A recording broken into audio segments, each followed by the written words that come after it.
মা বাবা যদি মাঝে মধ্যে চিল্লায়,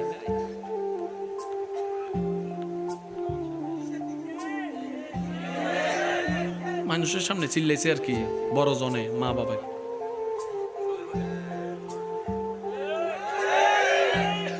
একজনের পিছন থেকে কয় কি তারে, তুরে দেখলে সবাই ফালাই যায়, তোর মেজাজ এত গরম, তুই সবারে কথার আগে কস মুখ হাত থাকতে কি এর মুখ দিয়ে কথা লাগা, তুই ফুল আজকে মার সামনে এমনে দাঁড়াই আছিস, ব্যাপারটা কিতা?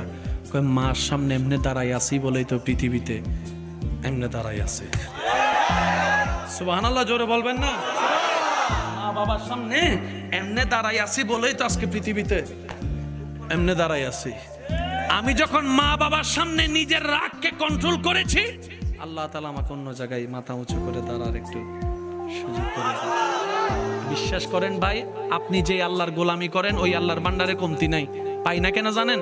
আমরা চাইতেও জানি না, আমরা নিতেও জানি না, আমরা ডাকতেও জানি না।